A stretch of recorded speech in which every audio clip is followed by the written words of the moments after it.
Aku nggak tahu sih kalau di sekolah kalian gimana, tapi kalian pas sekolah tiap pagi tuh ada kayak pengecekan seragam gitu nggak sih? Yang kayak roknya nggak boleh di atas dengkul, setiap hari apa seragamnya spesifik apa gitu.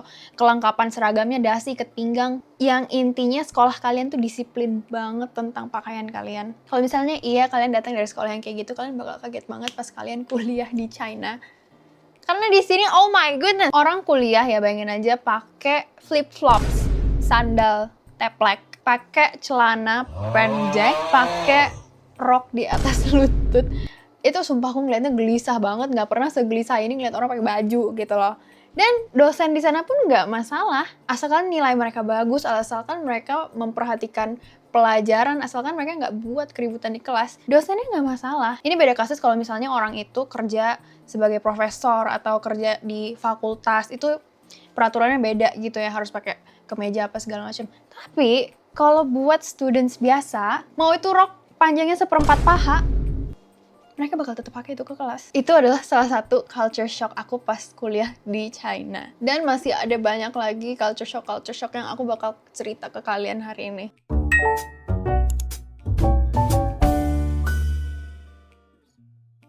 Walaupun di sini udah hampir 4 tahun, tapi mungkin karena aku udah terlalu lama ya di sekolah Indonesia yang sangat tertib dengan seragam gitu. Jadi pas kuliah di China gitu, walaupun sekeliling aku pakai pakaiannya bebas, aku kayak macam tak betul gitu kalau misalnya pakai baju crop top ke kelas gitu loh. Jadi tetap ya saya sebagai warga Indonesia yang berbakti luhur kepada tanah air ke sekolah pakai kemeja sama celana panjang gitu. Selain seragam, aku pengen tanya deh buat yang lagi kuliah di China atau pernah kuliah di China, kalian selama di China ada nggak sih yang nyetrika baju?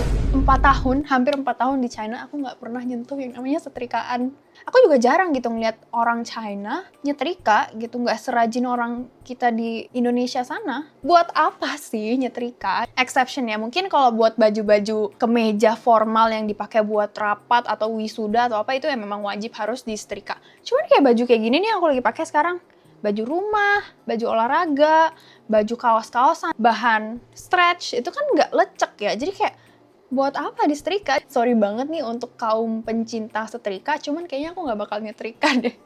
Cuci, jemur, terus lipet yang rapih, masuk lemari. Aku nggak pernah sekalipun setrika baju. Hemat tenaga, hemat listrik, atau misalnya kalau ada dari kalian yang masih nyetrika, dan kalian tinggal di luar negeri atau dimanapun itu, dan kalian masih rajin nyetrika, kalian boleh komen di bawah.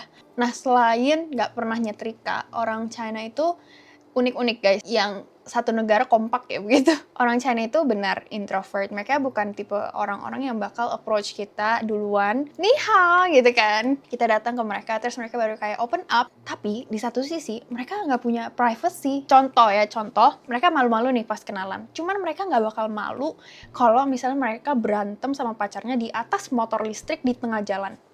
Itu mereka nggak malu. Oh my god, lu lebih malu kenalan sama orang baru daripada lu berantem sama pacar lu di tengah jalan. Aku sering banget guys ngelihat pemandangan ini di kampus. Komen juga ya guys kalau misalnya kalian pernah ngelihat pemandangan serupa. Lagi jalan nih malam-malam pulang kelas. Terus tiba-tiba di depan udah denger nih ada orang ribut-ribut cewek sama cowok nih.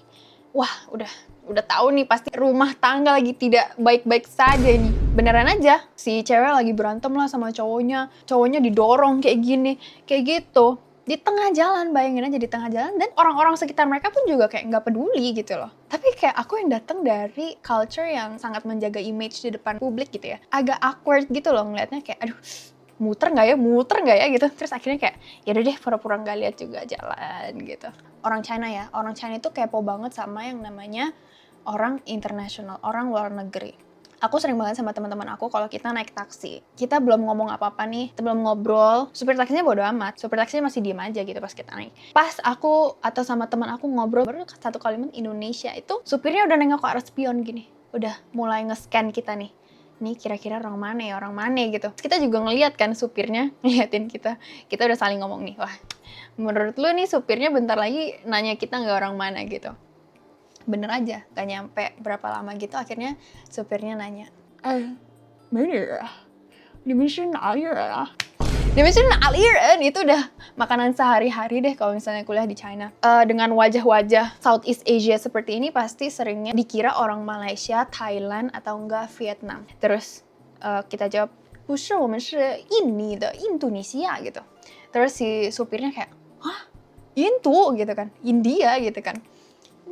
Terus selain orangnya tuh kepo banget sama orang-orang luar negeri, kalian tahu nggak sih di Indonesia mungkin ada budaya serupa ya, kalau misalnya dipuji tuh nggak boleh langsung ngomong terima kasih gitu. Atau kayak misalnya dikasih sesuatu nih buat kamu gitu, nggak boleh langsung diterima gitu. Di China juga ada, tapi itu 100 kali lebih parah. Tadi aku pergi ke gym, tiba-tiba di depan aku ada 2 ibu-ibu, ya tante-tante gitu lah. 2 tante-tante gitu kejar-kejaran. Yang satu beliin dia minuman gitu, dan si satunya ini kayak nggak mau nerima gitu. Bukannya nggak mau nerima, tapi kayak nolak nerima dulu gitu. Jadi si ibu yang nawarin kelapa ini harus ngejar. Jadi dia juga harus kabur gitu. Harus kelihatan nggak mau itu gitu. Terus akhirnya si ibu minuman ini akhirnya nangkep si ibu ini. Akhirnya minuman ini taruh di tangan dia. Terus tangannya ditutup. Baru diterima. Jadi tuh level nggak enakan dan level sungkannya itu out of this world. Udah di luar Nurul. Tadi kan udah tentang baju dan juga budaya orang-orangnya ya. Sekarang kita ngomongin tentang di kelas. Culture shock aku pas belajar. Yang pertama, murid China itu ambis banget.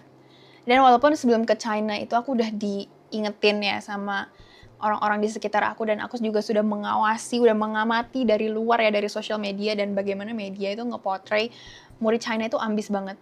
Tapi aku nggak nyangka seambis itu gitu loh. Mereka tuh tipe pelajar yang bakal di library dari jam 9 pagi sampai library-nya tutup jam 10 malam.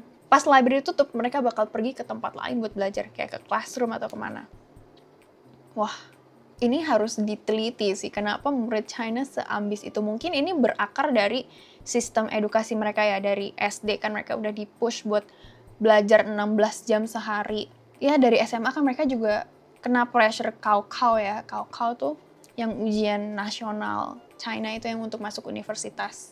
Dan selain muridnya, aku juga lumayan kaget ya dengan dosen-dosen di China gitu. Gimana cara mereka memperlakukan murid internasional. Walaupun fasilitas yang kita dapetin ya, dari materi belajar, library, classroom, website, itu semuanya sama murid lokal. Tapi cara profesor ini memperlakukan murid internasional tuh agak berbeda. Walaupun mereka nggak ngomong secara langsung, tapi aku dan teman-teman internasional aku yang lain itu ngerasa kalau misalnya dosen ini tuh menurunkan standarnya untuk mahasiswa internasional. Hal ini bakal ada 2 kategori orang. Yang pertama yang ngelihat ini adalah sebuah keuntungan buat mereka. Karena mungkin murid lokal diharuskan nulis 20.000 kata, tapi murid internasional dikasih keringanan gitu, tulis 10.000. Kita nggak usah sepusing mahasiswa lokal, ya kan? Enak kan, dapat nilainya sama-sama bagus, tapi ya belajarnya nggak usah segitu sebanyak murid lokal. Tapi ada juga mahasiswa yang ngeliat ini sebagai suatu kerugian buat mereka gitu. Karena mereka ngerasa dosennya nggak mendorong potensi murid-murid internasional tuh to the max gitu, nggak sampai full gitu. Sayang banget mereka ngerasanya kalau misalnya dosennya udah naruh standarnya di sini. Dan mungkin mereka juga ngerasa mereka kurang puas dengan nilai mereka, karena nilai yang mereka dapat itu adalah nilai yang udah di nerf gitu, udah diturunin standarnya gitu. Nilainya sama-sama bagus, tapi bukan dari hasil maksimal mereka. Murid internasional dan murid lokal bukan compete di standar yang sama. Tapi ya balik lagi ya guys, ini sebenarnya bisa sangat-sangat dimengerti. Gak semua murid internasional itu bisa menyaingi murid lokal.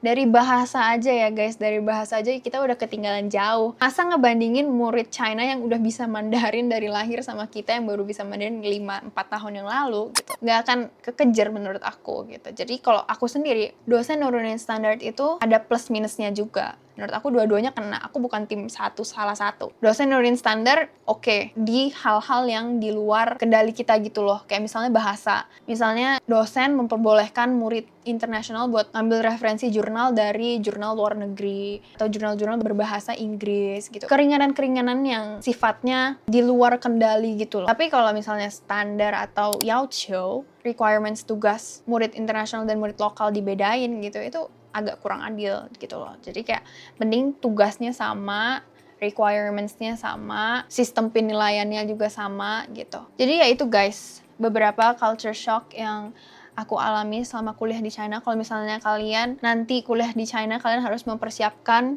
beberapa hal yang tadi aku sebutin supaya kalian nggak kaget-kaget banget. Dan kalau misalnya ada culture shock lain, mungkin kalian yang udah kuliah di luar negeri atau kuliah di China, kalian bisa komen di bawah. Kalau ada cerita-cerita seru juga cerita di bawah. Aku juga pengen denger cerita kalian, cerita-cerita unik dan lucu. Thank you guys for watching. I'll see you guys in my next video. Bye-bye.